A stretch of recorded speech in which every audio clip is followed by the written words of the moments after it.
Russian President Vladimir Putin is remaining defiant after President Trump hit Russia's two biggest oil companies with sanctions to pressure the Kremlin to end the war in Ukraine. Joining me now is the U.S. Ambassador to NATO, Matt Whitaker. Thank you very much, Mr. Ambassador, for joining us. I want to jump right in because we're a little short on time, but your reaction first to the Hungarian foreign minister from the last block. He indicated that the White House is giving Hungary a pass on Russian oil. It's not exactly the picture we've gotten from the White House. Is the U.S. respecting geography when it comes to Hungary, as the minister put it? No, I mean, what's really happening is our expectation is that countries like Hungary, Turkey, and Slovakia that continue to buy Russian oil and gas will come up with a plan and execute a plan that weans them off of Russian oil and gas. And, Hungary, unlike many of their neighbors, has not made any plans or made any active steps. And so we're going to continue to work with them, and we're going to continue to work with their neighbors like Croatia and other countries that can help them wean themselves off. And, obviously that pipeline is most likely to be shut off in the coming years as well. And so there's a lot of planning that our friends in Hungary should do. And we're going to help them, obviously, as a good ally, make those plans and execute them to get them off of Russian oil and gas. Russia argues that they're not going to feel these sanctions very much. Listen to this here. Obviously, President Putin said that no pressure works on Russia, and frankly, we do not believe that these sanctions will have significant impact on the Russian economy, because oil prices in the world will rise, and Russia will sell just fewer gallons of oil, but at a higher price.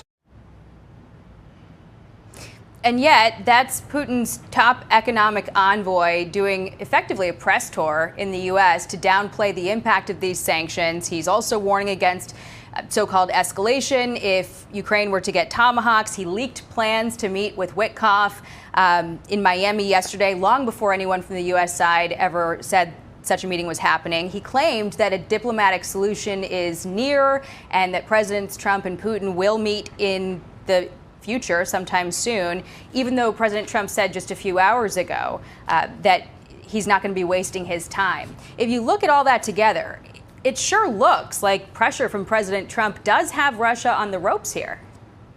It does. And, President Trump holds all the cards. The Russians should end this senseless war as soon as they possibly can. It's not going to get better for them. And President Trump's going to continue to play these cards, like these significant oil sanctions. And, the French interdicted Shadow Fleet boat that was carrying oil, and that the Russians complained about. They complained about when they were called a paper tiger by President Trump.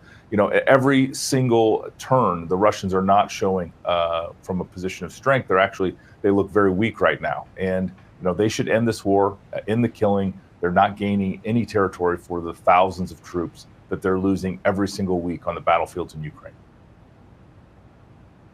I want to ask you about this Reuters report overnight. It said that the U.S. has prepared additional sanctions targeting key parts of Russia's economy if Putin doesn't come to the table soon. It also says the U.S. would like to see Europe make the next big move when it comes to sanctions or tariffs, and that the administration might support the EU using frozen Russian assets to support Ukraine. What can you say about the claims in that report? Is that true? Yeah, well, I'm not going to confirm any reports like that, but what I can tell you is what I said before, is President Trump holds all the cards. There are many more things and many more steps and many more incremental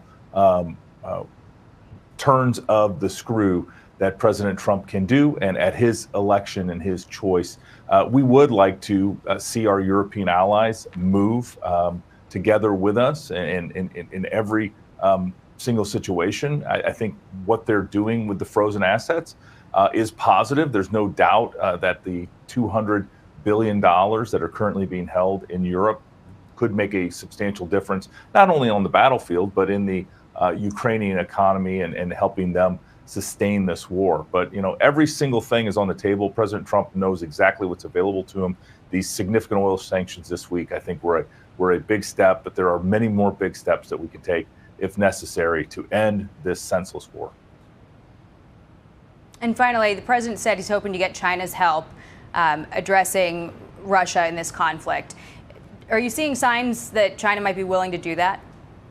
Obviously, this meeting with President Xi is going to be crucial in that. You know, that right now the Chinese are buying way too much Russian oil and gas. They are providing too much dual-use technology to the Russians so they can continue this war through whether it's drone parts or other technologies that can be used to continue to prolong this war. China needs to join the U.S. and our other allies in raising their voice and saying that this senseless war needs to end, the killing needs to end, and President Trump is absolutely right to put pressure on the Russians. And now if the Chinese would join us, I think that would be a major step in finally ending the senseless killing. Excellent. Ambassador Matt Whitaker, thank you very much for joining the Sunday briefing, sir. Appreciate your time. All right. Thanks, Jackie. Good to see you.